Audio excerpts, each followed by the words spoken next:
Hello बच्चों, welcome back to my channel. कैसे हैं आप सब लोग। आज की वीडियो में आप लोग के लिए जो आप लोग का झारखंड पीजीटी का एग्ज़ाम होने वाला है या इसके अलावा जो आप लोग का हरियाणा में का जो पीजीटी का एग्ज़ाम होने वाला है कॉमर्स का या किसी भी और तरह का आपका एग्ज़ाम हो जो उसमें कॉमर्स से रिलेटेड क्वेश्चंस आने हो तो ये क्वेश्चंस आपके लिए हेल्पफुल रहेंगे इस वीडियो में जो आपके एमसीक्यूज क्वेश्चंस होंगे। तो इस तरह से मैं आप लोग की प्रिपरेशन स्टेप बाय स्टेप अलग अलग प्रैक्टिस सेट लेकर के आऊँगी, जिससे कि कॉमर्स में जितनी भी आप लोग को चीज़ें तैयार करनी है वो एक के बाद एक आप लोग का प्रिपेयर होता जाएगा और अपनी प्रैक्टिस को आप चेक भी कर सकते हैं कि कहाँ पर आपका कौन सा पोर्शन वीक है जिस पर आपको ज़्यादा प्रैक्टिस करने की ज़रूरत है।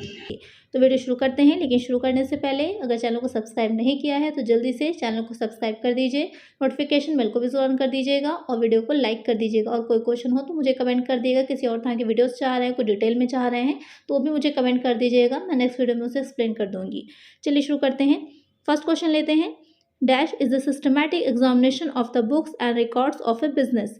डैश पुस्तकों और अभिलेखों या व्यवसाय की एक व्यवस्थित परीक्षा है। आपको बताना है कि कौन सी ऐसी चीज़ होती है जो हम व्यवस्थित तरीके से करते हैं, जिसमें हम जो बुक्स होती हैं, अकाउंट्स होते हैं, जो भी रिकॉर्ड्स हमने रखे होते हैं किसी भी इंस्टीट्यूट में, किसी भी संस्था में, किसी भी इंस्टीट्यूशन में, तो वो कौन से होते हैं। ऑडिटिंग, वॉचिंग, वेरिफिकेशन, चेकिंग, अंकेक्षण, प्रमाणन, सत्यापन या फिर जांच। किस चीज़ में हम पुस्तकों अभिलेखों का एक क्रमबद्ध जो है परीक्षण करते हैं, एक सिस्टमैटिक जो है उसका एग्जामाइन करते हैं, उसके बाद कोई निष्कर्ष निकालते हैं, तो वो क्या हो जाता है, वो हो जाता है हमारा अंकेक्षण में। अंकेक्षण के कार्य जब हम कर रहे होते हैं तो वहाँ पर हम जो संस्था की बुक्स होती हैं, किसी बिजनेस की, किसी ऑर्गेनाइजेशन की, उन बुक्स को सारी चेक किया जाता है। जो भी लेजर रखे गए हैं, जर्नल रखे गए हैं, जो भी अकाउंट्स बनाए गए हैं, उसके बेसिस पर ये डिसीजन लिया जाता है कि वो जो आपने बुक्स बनाई हैं, संस्था की बुक्स रखी गई हैं, वो एक्चुअल में संस्था की उस स्थिति को जो उन बुक्स में दिखाया गया है वो सहीता दर्शा रही हैं या नहीं दर्शा रही, दिखा रही हैं या नहीं दिखा रही हैं। वो किससे पता चलता है, हमको अंकेक्षण से पता चलता है। तो करेक्ट आंसर क्या हो जाएगा हमारा, ऑडिटिंग, अंकेक्षण। और जो साथ में प्रमाणन दे रखा है, सत्यापन है, जांच, ये तीनों ही चीज़ें किसके अंतर्गत आ जाती हैं, अंकेक्षण में आ जाती हैं। अंकेक्षण का कार्य जो किया जाता है वो प्रमाणन के जरिए ही किया जाता है। जो वाउचर्स होते हैं, जो प्रमाणक होते हैं, रिसिप्ट्स होती हैं, उनके जरिए ही ये देखा जाता है कि जो आंकड़े रखे गए हैं, जो भी हमने एंट्रीज करी हैं, जो जर्नल रखा है, जो अकाउंट्स बनाए हैं, वो सही हैं या नहीं सही हैं। सत्यापन में ये देखा जाएगा, वेरिफिकेशन में, कि जो भी एसेट्स हैं संस्था की, जो कंपनी की एसेट्स हैं, जो उसकी बैलेंस शीट में दिखा रहा है कितनी है, एक्चुअल में उतनी ही वैल्यू के एसेट हैं भी या नहीं हैं, फिजिकली हैं भी या नहीं हैं, उनकी उतनी वैल्यू है या नहीं है, तो वो हम वैल्यूएशन करते हैं उसका और वेरिफिकेशन करते हैं। और चेकिंग या जांच, इसमें भी यही चीज़ें आ जाती हैं कि जो भी संस्था में किसी तरह का कोई कपट फ्रॉड तो नहीं हो रहा है या सही ढंग से काम हो रहा है, अगर फ्रॉड है तो उसको देखना, ये सारी चीज़ें आ जाती हैं। ये तीनों ही किस में आता है, ये अंकेक्षण में ही आ जाता है हमारा। तो करेक्ट आंसर यहाँ पर हमारा हो जाएगा ऑडिटिंग, अंकेक्षण। चलिए नेक्स्ट क्वेश्चन लेते हैं। नेक्स्ट क्वेश्चन है, instruction of audit issued by controller and auditor general of India dash. Bharat के नियंत्रक और महालेखा परीक्षक द्वारा जारी किए गए अंकेक्षण के निर्देश पे होने वाला डैश अंकेक्षण है। यहाँ पर आपको बताना है कि वो कौन सा अंकेक्षण होता है या कौन सा ऑडिट होता है जो नियंत्रक और महालेखा परीक्षक होगा, जो controller and auditor general of India होता है, उसके आदेश पर होता है, या वो कहता है या वो उसके निर्देश होते हैं कि इस तरह का ऑडिट होना चाहिए, किस तरह का अंकेक्षण हो जाएगा। स्टेटरी ऑडिट, वैधानिक अंकेक्षण, फाइनल ऑडिट, अंतिम अंकेक्षण, मैनेजमेंट ऑडिट, प्रबंधकीय अंकेक्षण, गवर्नमेंट ऑडिट, सरकारी अंकेक्षण। इन चारों अंकेक्षण में से जो अंकेक्षण के प्रकार होते हैं, बहुत तरह का अंकेक्षण होता है, ऑडिट होता है, तो उसी में पूछ रहा है कि ये वाला ऑडिट जो उन्होंने पूछा है, जो नियंत्रक और महालेखा परीक्षक के आदेश पर होता है, वो कौन सा ऑडिट हो जाता है, तो वो हो जाएगा आपका सरकारी अंकेक्षण यानी गवर्नमेंट ऑडिट। जो सरकार होती है, क्योंकि एक निजी व्यय होते हैं, कुछ आपके हो जाते हैं सरकारी व्यय या लोक व्यय जिसे बोला जाता है, तो वो बहुत बड़े पैमाने पे होते हैं। जिस तरह एक फैमिली में एक घर को चलाने के लिए कुछ एक्सपेंसेस होते हैं, इनकम होती है, तो गवर्नमेंट की अगर हम बात करें तो गवर्नमेंट के भी जो सारे काम होते हैं, बजट बनाया जाता है, बहुत से एक्सपेंसेस होते हैं, तो उन सारा का भी लेखा रखा जाता है। तो ये देखना कि वो सही ढंग से रखा गया है या नहीं हुआ है, तो उसका भी ऑडिट कराया जाता है। तो वो ऑडिट किसके आदेश पर कराया जाता है, नियंत्रक और महालेखा परीक्षक के आदेश पे किया जाता है। तो उस तरह का ऑडिट क्या हो जाता है, सरकारी अंकेक्षण हो जाता है, गवर्नमेंट ऑडिट कहलाता है। तो एक आंसर क्या हो जाएगा हमारा, ऑप्शन डी। नेक्स्ट क्वेश्चन लेते हैं।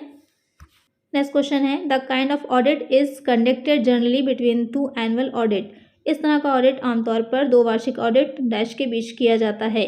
मोस्टली जो ऑडिट होता है वो वर्ष के अंत में ही होता है, जब वर्ष समाप्त हो रहा होता है। तो जब 2 वर्ष समाप्त हो रहे हैं तो उसके बीच में जो ऑडिट किया जा रहा है वो कौन सा ऑडिट हो जाता है, इंटरनल ऑडिट, आंतरिक अंकेक्षण, इंटरिम ऑडिट, अंतरिम अंकेक्षण, फाइनल ऑडिट, अंतिम अंकेक्षण, कंटिन्यूअस ऑडिट, सतत अंकेक्षण। तो इसमें से आपको बताना है कि कौन सा ऑडिट होता है जो किसी भी फाइनेंशियल ईयर के बीच में ही किया जाता है। तो क्या हो जाएगा, वो अंतरिम अंकेक्षण होता है, इंटरिम ऑडिट होता है। तो इंटरिम ऑडिट क्यों किया जाता है, कभी कभी जैसे कि वर्ष के बीच में ही लाभांश है, इंटरिम डिविडेंड भी जिस तरह बोलते हैं उसे, अंतरिम लाभांश जो होता है, तो कभी कभी वर्ष के बीच में ही हमको जारी करना पड़ जाता है। तो ऐसे सिचुएशन में हम क्या करते हैं कि अपने खातों को, जो भी बैलेंस शीट्स होती है, जितना भी हमारा हुआ है अभी तक की सारी चीज़ें, उसी के अकॉर्डिंग बना लिया जाता है। तो वो हो जाता है हमारा अंतरिम अंकेक्षण, इंटरिम ऑडिट। तो करेक्ट आंसर क्या होगा हमारा, ऑप्शन बी। नेक्स्ट क्वेश्चन लेते हैं। Before the work of audit is commence the auditor plans out the whole of audit work is called dash. अंकेक्षण का काम शुरू होने से पहले अंकेक्षक पूरे अंकेक्षण के कार्य की योजना बनाता है, उसे डैश कहा जाता है।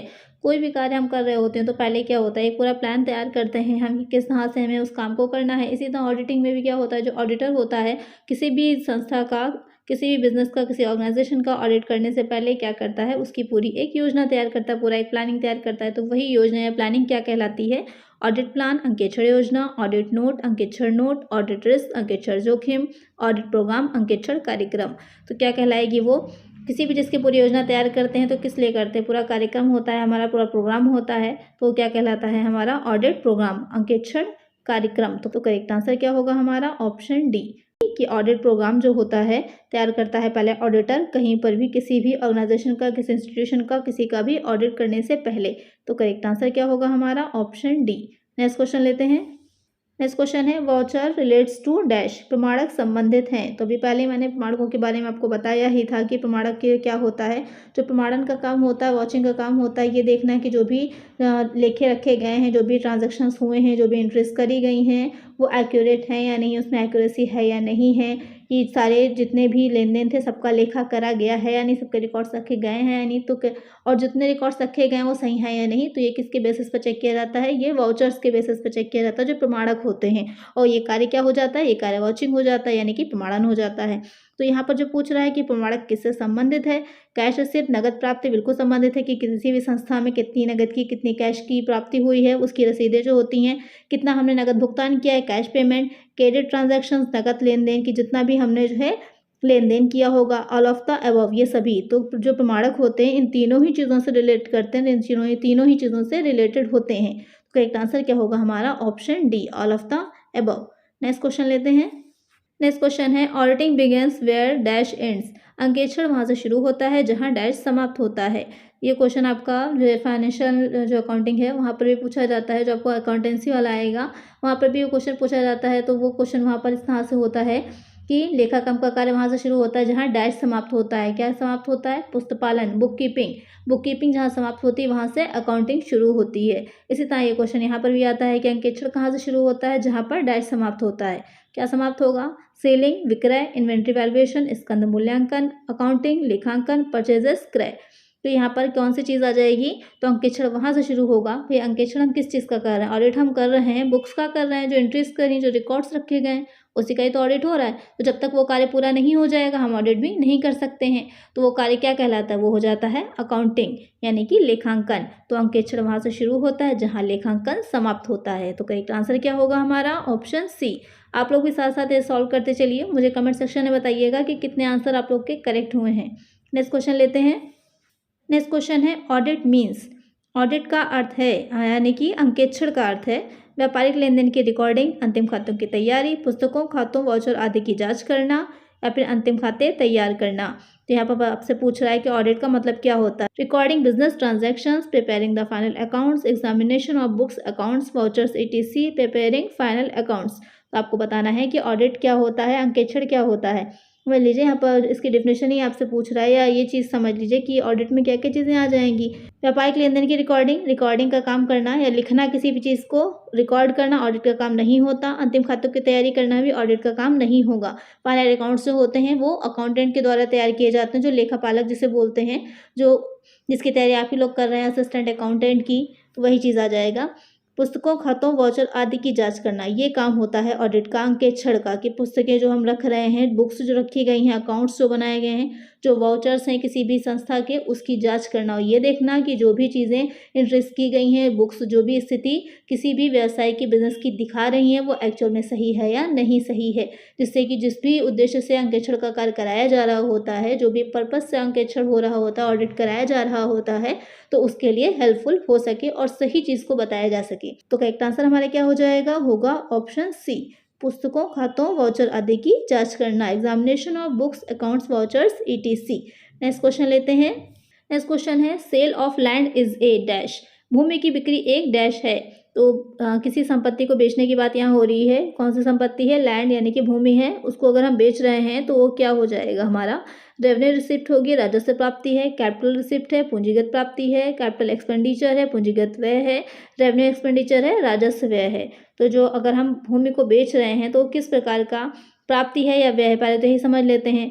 भूमि को बेचने से क्या होगा, बिक्री कर रहे हैं, सेल कर रहे हैं तो इनकम होगी, कैश आएगा, भूमि जा रही है तो बदले में कैश आएगा हमारे पास, तो क्या हो जाएगा, ये तो प्राप्ति है, रिसिप्ट है। अब ये देखना है कि रिसिप्ट किस तरह की है, रेवेन्यू है या कैपिटल रिसिप्ट है।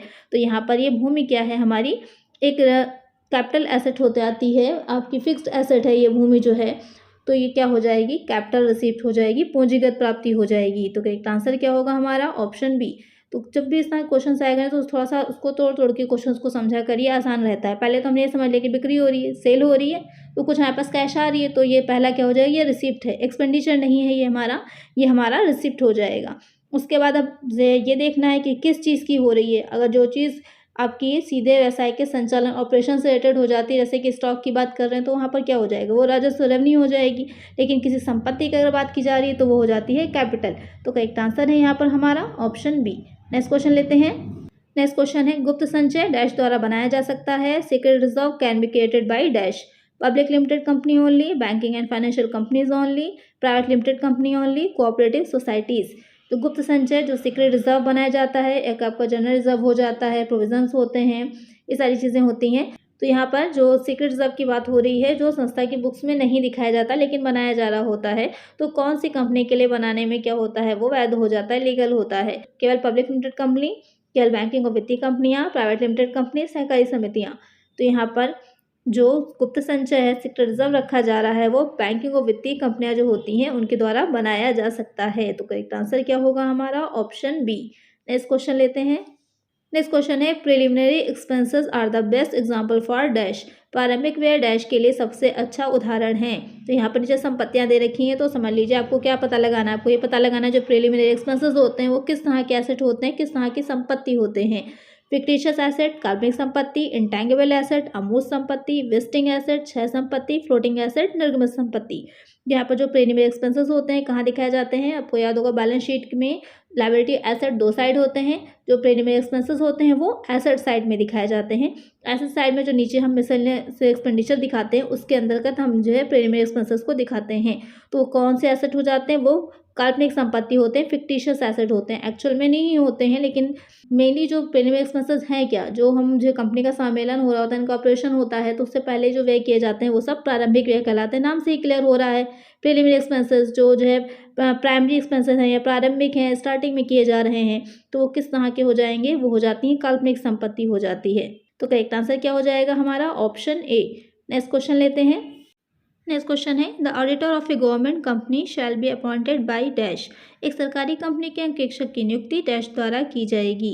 यहाँ पर बात हो रही है कि कोई सरकारी कंपनी है, गवर्नमेंट कंपनीज भी होती हैं, तो उसमें जो ऑडिटर होता है तो उसकी नियुक्ति कौन करता है, उसे अपॉइंट कौन करेगा। द गवर्नमेंट कंपनी इटसेल्फ, स्वयं सरकारी कंपनी, द सेंट्रल गवर्नमेंट केंद्र सरकार, द शेयर होल्डर्स अंशधारक, द डिबेंचर होल्डर्स ऋण पत्र धारक। तो यहाँ पर जो सरकारी कंपनी होगी उसके अंकेक्षक नियुक्ति कौन करेगा, उसके अंकेक्षक की नियुक्ति करती है सेंट्रल गवर्नमेंट जो होती है, केंद्र सरकार जो होती है। तो करेक्ट आंसर क्या होगा हमारा, ऑप्शन बी। नेक्स्ट क्वेश्चन लेते हैं। रोकड़ बही के अंकेक्षण का मुख्य उद्देश्य डैश हो सकता है, the main object of the audit of the cash book में B.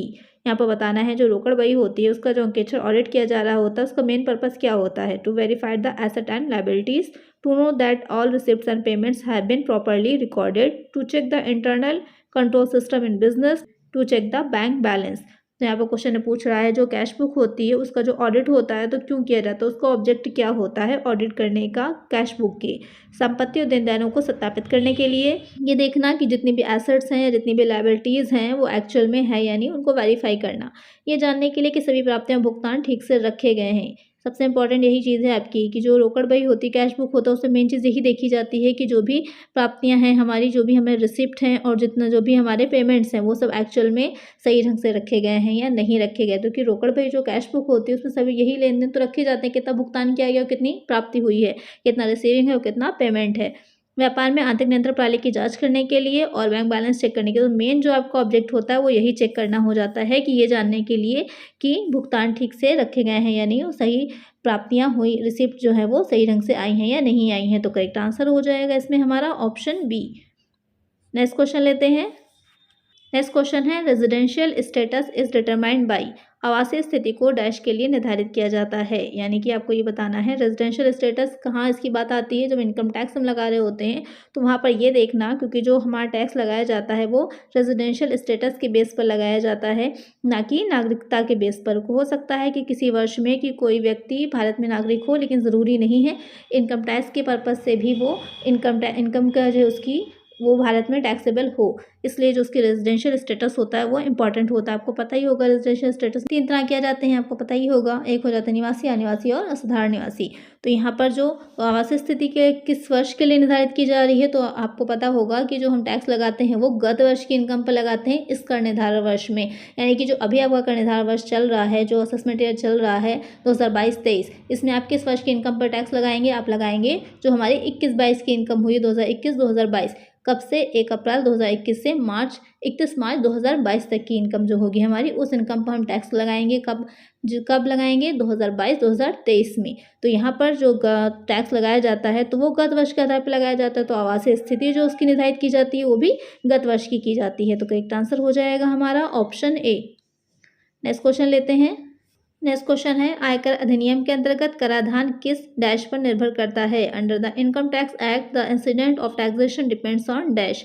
The citizenship of the tax payer, the age of the tax payer, the residential status of the tax payer, the profession of the tax payer. तो आपको ये बताना है जो आयकर अधिनियम के अंतर्गत जो इनकम टैक्स एक्ट है उसमें जो हम टैक्स लगा रहे होते हैं वो किस चीज़ पर डिपेंड करता है। करदाता की नागरिकता पर, उसकी आयु पर, उसकी आवासीय स्थिति पर, उसके पेशे पर। तो किस पर डिपेंड करता है, वो डिपेंड करता है उसकी आवासीय स्थिति पर। इससे पहले के क्वेश्चन उन्होंने देखा था कि मैंने आप लोग को बताया था कि जो उसकी आवासीय स्थिति होती है, कि रेजिडेंशियल स्टेटस होता है, कि जिस वर्ष में, जिस गत वर्ष में, प्रीवियस ईयर का हम उसकी इनकम को देख रहे हैं, उस वर्ष में वो भारत में निवासी था या नहीं था, रेजिडेंशियल था, नॉन रेजिडेंशियल था, किस तरह का निवासी था। उसी के बेसिस पर हम डिसाइड करते हैं कि उसकी इनकम को हम उसकी जो टोटल इनकम निकालो उसमें ऐड करेंगे या नहीं ऐड करेंगे, किसी पर्टिकुलर इनकम को, क्योंकि 5 हेड होते हैं आपके इनकम के, आपको पता होगा। तो उन 5 हेड में से किसी भी हेड की जो इनकम है वो भारत में जोड़ी जाएगी उसकी आय में या नहीं जोड़ी जाएगी। तो करेक्ट आंसर क्या होगा हमारा ऑप्शन सी। नेक्स्ट क्वेश्चन लेते हैं। Depreciation occurs because of. ह्रास उत्पन्न होता है, तो आपको ये बताना है कि जो डिप्रिसिएशन होता है वो क्यों लगता है या डिप्रिसिएशन किस कारण से लगता है। टाइम फैक्टर, समय प्रभाव के कारण, मटेरियल यूटिलाइजेशन, पदार्थ दोहन के कारण, कंजम्पशन ऑफ एसेट्स, संपत्ति उपयोग के कारण, ऑल ऑफ द अबव, उपयुक्त तो सभी कारणों से। तो डिप्रिसिएशन होता है वो इन तीनों ही कारणों से होता है। कभी कभी आप किसी चीज़ को जो है जैसे जैसे यूज़ करते जाते हैं तो टाइम के साथ साथ क्या होता है उसकी वैल्यू घटती जाती है, जब उसकी वैल्यू खत्म समाप्त होती जाती है। जैसे कि आपने अगर स्कूटी ही खरीदी है, स्कूटी परचेज करी है, तो आपने देखा होगा कि जो 5 साल, 10 साल, 20 साल उसकी एक डिप्रिसिएशन की वैल्यू होती है।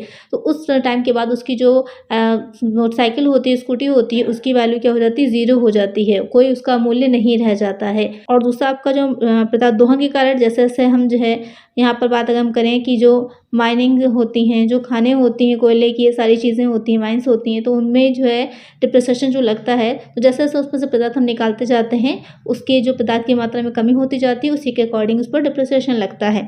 उसके बाद जो कंजम्पशन ऑफ एसेट्स हैं, संपत्ति उपयोग के कारण है। तो जैसे हम संपत्ति का यूज़ करते हैं तो उसमें कुछ टूट-फूट होती है, उसमें कुछ घिसावट होती है, इस वजह से भी उस पर ह्रास लगता है, डिप्रिसिएशन लगता है। तो ये तीनों ही कारण हो जाते हैं डिप्रिसिएशन लगने की। तो करेक्ट आंसर यहाँ पर हमारा हो जाएगा option D, all of the above. Next question लेते हैं। नेक्स्ट क्वेश्चन है which of the following is a capital expenditure, निम्न में से कौन पूंजीगत व्यय है। तो मैंने पहले ही आप लोग को बताया था कि जो कैपिटल एक्सपेंडिचर हैं, रेवेन्यू एक्सपेंडिचर हैं, रिसिप्ट हैं, इनको अच्छे से पढ़ लीजिएगा, इसका चैप्टर अच्छे से पढ़ लीजिएगा। इसमें से आपके 1-2 क्वेश्चन ज़रूर बनेंगे, बहुत ही इंपॉर्टेंट है और अक्सर पूछे जाते हैं, कहीं कहीं पे कन्फ्यूज़ हो जाते हैं, बहुत ईजी सी चीज़ें होती हैं, गलत कर देते हैं। तो यहाँ पर जो आपसे पूछा है कि इसमें से कौन सा जो है वो कैपिटल एक्सपेंडिचर है, पूंजीगत व्यय है।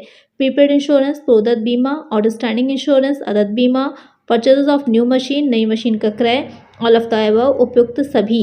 तो आपको ये बताना है कि जो आपके 3 ऑप्शंस ऊपर दे रखे हैं ABC, इसमें से कौन सा है वो कैपिटल एक्सपेंडिचर है। तो यहाँ पर जो आप लोगों का दे रखा है परचेज ऑफ न्यू मशीन, जहाँ पर भी संपत्ति की बात आ जाए, किसी भी फिक्स्ड एसेट की बात आ जाए, तो सीधे से समझ लीजिएगा कि वो हमारा कैपिटल एक्सपेंडिचर हो जाता है।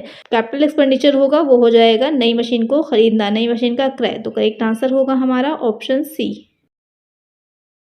नेक्स्ट क्वेश्चन लेते हैं which of the following asset is immune of depreciation, निम्न में से कौन सी संपत्ति पर ह्रास नहीं लगेगा। आपको बताना है इसमें से कौन सी ऐसी एसेट है जिस पर ह्रास नहीं लगता, डिप्रिसिएशन नहीं लगता।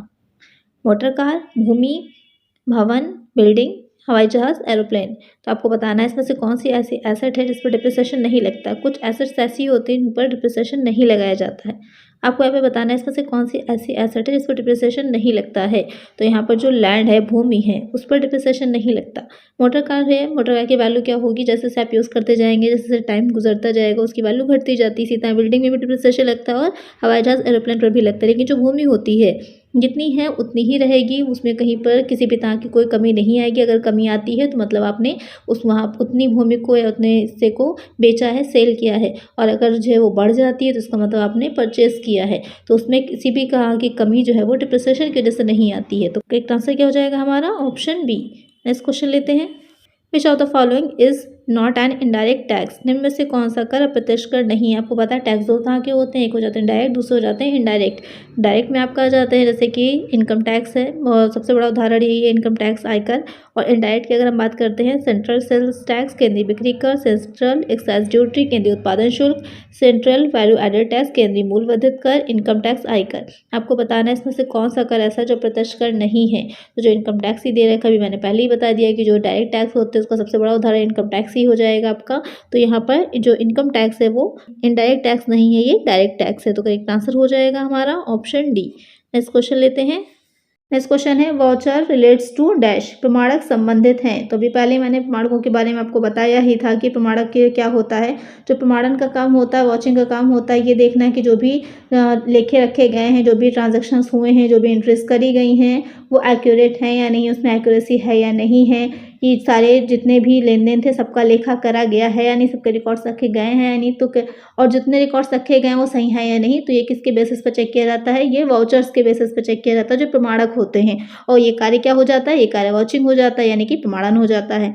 तो यहाँ पर जो पूछ रहा है कि प्रमाणक किससे संबंधित है, कैश रिसिप्ट, नगद प्राप्ति बिल्कुल संबंधित है कि किसी भी संस्था में कितनी नगद की, कितनी कैश की प्राप्ति हुई है, उसकी रसीदें जो होती हैं, कितना हमने नगद भुगतान किया है, कैश पेमेंट, क्रेडिट ट्रांजैक्शंस, नगद लेन देन की जितना भी हमने जो है लेन देन किया होगा, ऑल ऑफ द अबव, ये सभी। तो जो प्रमाणक होते हैं इन तीनों ही चीज़ों से रिलेट करते हैं, इन तीनों ही चीज़ों से रिलेटेड होते हैं। तो करेक्ट आंसर क्या होगा हमारा option D, all of the above.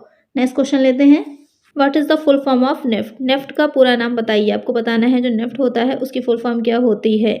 National electric fund transmission, national electric fund transmission, national electric fund transfer, national electronic fund transfer.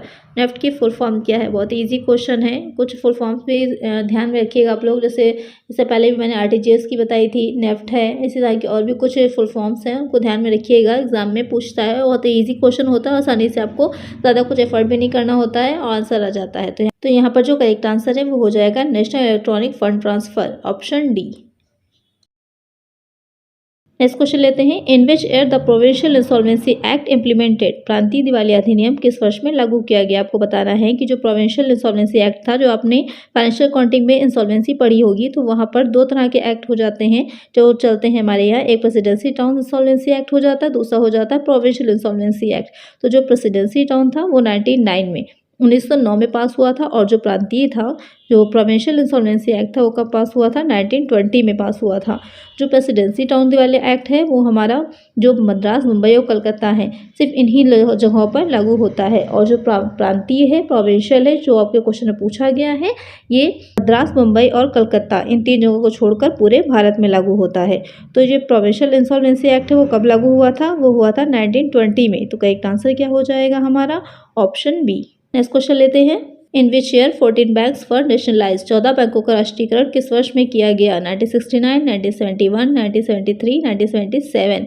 तो यहाँ पर आपसे क्वेश्चन पूछ रहा है, काफ़ी इंपॉर्टेंट क्वेश्चन है कि नेशनलाइज जब बैंकों को किया गया था तो आपको पता है कि 14 बड़े बैंकों के एक साथ हुआ, तो उसके बाद 6 और बैंक थे जो नेशनलाइज किए गए थे। तो यहाँ पर जो 14 बड़े बैंकों का राष्ट्रीयकरण हुआ था वो कब हुआ था? वो किया गया था 1969 में। तो करेक्ट आंसर हो जाएगा ऑप्शन ए। उसके बाद जो 6 बैंकों का राष्ट्रीयकरण किया गया था वो किया गया था 1980 में किया गया था। इसके अलावा और भी क्वेश्चन आते हैं इसमें से, जैसे कि रिजर्व बैंक का राष्ट्रीयकरण कब किया गया था? 1949 में किया गया था। आप लोग मुझे कमेंट करके बताइए, जो SBI है हमारा, स्टेट बैंक ऑफ इंडिया, वो नेशनलाइज कब किया गया था? आप लोग मुझे कमेंट करिएगा। नेक्स्ट क्वेश्चन लेते हैं। Which of the following statement is true? निम्नलिखित में से कौन सा कथन सत्य है? Accounting and book keeping are synonyms, लेखांकन व पुस्तपालन एक समान है। Book keeping and accounting are complementary to each other, पुस्तपालन व लेखांकन एक दूसरे के पूरक है। Accounting starts from where books keeping ends, जहाँ पुस्तपालन समाप्त होता है वहाँ से लेखांकन प्रारंभ होता है। तो यहाँ पर आपको बताना है कि इन तीनों में से जो आपके दे रखे हैं स्टेटमेंट, कौन सा करेक्ट है, या फिर both B and C, B और सी दोनों करेक्ट हैं। तो यहाँ पर लेखांकन और पुस्तपालन एक समान है, ऐसा नहीं है कि दोनों चीज़ें एक समान है। पहले पुस्तपालन का काम होता है, पहले हम पुस्तपालन करते हैं, उसके बाद हम लेखांकन करते हैं। पुस्तपालन में हम ये देखते हैं कि जो कौन से लेन देन ऐसे हैं जो कि जो है आर्थिक हैं या नहीं, क्योंकि उन्हीं लेन देनों को, ट्रांजेक्शन्स को लिखा जाता है जो कि फाइनेंशियल होते हैं, और उसके बाद हम जो है उनको एंट्रीज करते हैं, फिर हम अकाउंटिंग का काम करते हैं। लेकिन जो आपका बुक कीपिंग और अकाउंटिंग दूसरा वाला दे रखा है पॉइंट बी, कि पुस्तपालन लेखांकन एक दूसरे के पूरक है, कॉम्प्लीमेंट्री है, बिल्कुल कॉम्प्लीमेंट्री, एक के बिना दूसरा नहीं काम हो सकता। पहले बुक कीपिंग होगी तभी हम अकाउंटिंग कर पाएंगे। दूसरा, जहाँ पुस्तपालन समाप्त होता है वहाँ से लेखांकन प्रारंभ होता है, बिल्कुल करेक्ट है कि पहले हम बुक कीपिंग करते हैं, उसके बाद हम अकाउंटिंग का काम करते हैं। तो यहाँ पर कौन सा करेक्ट हो जाएगा? हमारा जो बी वाला ऑप्शन है और जो सी वाला ऑप्शन है, तो दोनों करेक्ट होकर क्या बनेगा हमारा? ऑप्शन डी जो दे रखा था, बोथ बी एंड सी, तो करेक्ट आंसर हो जाएगा हमारा ऑप्शन डी। नेक्स्ट क्वेश्चन लेते हैं। रेंट अकाउंट इज, किराया खाता क्या है? रियल अकाउंट, वास्तविक खाता, पर्सनल अकाउंट, व्यक्तिगत खाता, नॉमिनल अकाउंट, नाममात्र खाता, नन ऑफ द अबव, उपयुक्त में से कोई नहीं। तो क्वेश्चन में आपसे पूछा, रेंट अकाउंट होता है, किराया खाता बनाया जाता है, वो क्या होता है, किस तरह का वो अकाउंट होगा? तो वो हो जाएगा हमारा नॉमिनल अकाउंट, नाममात्र का खाता। किराया खाता जो होता है हमारा वो नॉमिनल अकाउंट होगा। तो करेक्ट आंसर होगा हमारा ऑप्शन सी, क्योंकि रेंट जो है कोई संपत्ति है नहीं जो आपका वास्तविक खाता होगा, व्यक्तिगत खाता भी नहीं है, किस तरह का खाता होगा? नाममात्र का नॉमिनल अकाउंट हो जाएगा। नेक्स्ट क्वेश्चन लेते हैं। नेक्स्ट क्वेश्चन है, the dividend declared into the mid of year is called, वर्ष के मध्य में घोषित किया जाने वाला लाभांश को कहते हैं इंटरिम डिविडेंड, अंतिम लाभांश, अनक्लेम्ड डिविडेंड, आयाचित लाभांश, फाइनल डिविडेंड, अंतिम लाभांश, नन ऑफ द अबव, उपयुक्त में से कोई नहीं। तो वो डिविडेंड जो वर्ष के बीच में घोषित किया जाएगा वो किस तरह का होगा? वो हो जाता है हमारा इंटरिम डिविडेंड, अंतिम लाभांश। तो करेक्ट आंसर हो जाएगा हमारा ऑप्शन ए। आयातित लाभांश तो वो हो जाता है जो कि नहीं लिया गया है, अंतिम लाभांश तो वर्ष के अंत में दिया जाएगा। तो यहाँ पर जो करेक्ट आंसर है वो हमारा ऑप्शन ए होगा, कि जो वर्ष के बीच में मध्य में घोषित किया जाता है वो अंतिम लाभांश हो जाएगा। करेक्ट आंसर है ऑप्शन ए। नेक्स्ट क्वेश्चन लेते हैं। The meaning of indirect cost is, अप्रत्यक्ष लागत का आशय है। यहाँ पर आपको कुछ इक्वेशंस दे रखी हैं, आपको इसमें से बताना है जो इनडायरेक्ट कॉस्ट होती है हमारी वो किस इक्वेशन से मिलकर के बनेगी। Indirect material plus indirect labour plus indirect expenditure, prime cost plus overhead, material plus labour plus expenditure, prime cost plus factory overhead. तो आपको कुछ इक्वेशंस दे रखी हैं, आपको ये बतानी इसमें से जो इनडायरेक्ट हमारी जो कॉस्ट होती है वो उसके लिए कौन से सही है। तो प्राइम कॉस्ट जो होती है हमारी, जो ऑप्शन बी अगर हम देखते हैं तो उसमें आपकी क्या रहेंगी? डायरेक्ट कॉस्ट होती थी। ऑप्शन हमारा क्या हो जाएगा? गलत हो जाएगा। Material plus labour plus expenditure, material labour ये भी आपका कुछ अलग से नहीं दे रखा है, तो हम इसको क्या मानेंगे? डायरेक्ट ही मान लेंगे, तो ये भी हमारा नहीं होगा। प्राइम कॉस्ट, इसमें भी प्राइम कॉस्ट ऐड हो गई, तो ये भी हमारा नहीं होगा। कौन सा आंसर करेक्ट होगा? जो indirect material plus indirect labour plus indirect expenditure, इसको मिला के क्या बनती है हमारी? अप्रत्यक्ष लागत बनती है। तो करेक्ट आंसर क्या होगा हमारा? Option A. कई बार ज़रूरी नहीं होता है कि आपको चीज़ें पता हो, तो वहाँ पर ये देखा करिए कि कौन सी चीज़ें आउट हो रही हैं। जो आउट हो रही हैं उनको हम क्रॉस करते जाएंगे, लास्ट में जो बचेगा वही हमारा आंसर हो जाता है। नेक्स्ट क्वेश्चन लेते हैं। The head office of RBI is situated in, RBI का मुख्यालय स्थित है। तो ये भी ध्यान दीजिएगा, कभी कभी इस तरह के क्वेश्चन भी आ जाते हैं एग्जाम में, बहुत ही ईजी होते हैं लेकिन ध्यान न देने की वजह से हमारे गलत हो जाता है। तो आरबीआई का मुख्यालय कहाँ पर स्थित होगा। और भी बैंक है जो इंपॉर्टेंट हैं उनके भी आप लोग देख लीजिएगा कि उनका भी हेड ऑफिस कहाँ पर है। तो इसका हेड ऑफिस है हमारा मुंबई में। तो करेक्ट आंसर हो जाएगा हमारा ऑप्शन ए। नेक्स्ट क्वेश्चन लेते हैं। The auditor of A government company shall be appointed by, एक सरकारी कंपनी के लेखा परीक्षक की नियुक्ति डैश द्वारा की जाएगी। आपको बताना है कि जो सरकारी कंपनी होती है उसके अंकेक्षक की नियुक्ति कौन करता है या किसके द्वारा की जाती है। द गवर्नमेंट कंपनी इटसेल्फ, स्वयं सरकारी कंपनी करती है। द सेंट्रल गवर्नमेंट, केंद्र सरकार करती है। द शेयर होल्डर्स, अंशधारक करते हैं। द डिबेंचर होल्डर्स, ऋण पत्र धारक करते हैं। जो एक सरकारी कंपनी होती है, जो गवर्नमेंट कंपनी हमारी होती है, जो उसका जो है जो अंकेक्षक होता है उसकी नियुक्ति किसके द्वारा की जाती है, केंद्र सरकार, द सेंट्रल गवर्नमेंट करती है। तो करेक्ट आंसर क्या हो जाएगा हमारा ऑप्शन बी। नेक्स्ट क्वेश्चन लेते हैं। Income tax act came into force on, आयकर अधिनियम डैश को लागू हुआ। तो हम ये जानते हैं जो आयकर अधिनियम 1961, हमने पढ़ा भी यही है, इनकम टैक्स एक्ट 1961। तो यहाँ पर कंफ्यूज होकर डायरेक्ट आप लोग 1961 ना लगा दीजिएगा, आंसर गलत हो जाएगा। बना तो हमारा था 1961 में लेकिन जो लागू हुआ था वो हुआ था 1962 में, तो 1 अप्रैल 1962 को। तो करेक्ट आंसर क्या होगा हमारा ऑप्शन बी। तो आज की वीडियो में इतना ही। आई होप आपको आज की वीडियो अच्छी लगी होगी, क्वेश्चंस भी अच्छे लगे होंगे। इसी तरह के और वीडियोस के लिए चैनल को सब्सक्राइब करिएगा, वीडियो को लाइक करिएगा और फ्रेंड्स साथ शेयर करिएगा। इसके और भी आगे प्रैक्टिस सेट आते रहेंगे। किसी तरह का कोई क्वेश्चन हो तो मुझे कमेंट कर दीजिएगा। मिलते हैं नेक्स्ट वीडियो में। Thank you.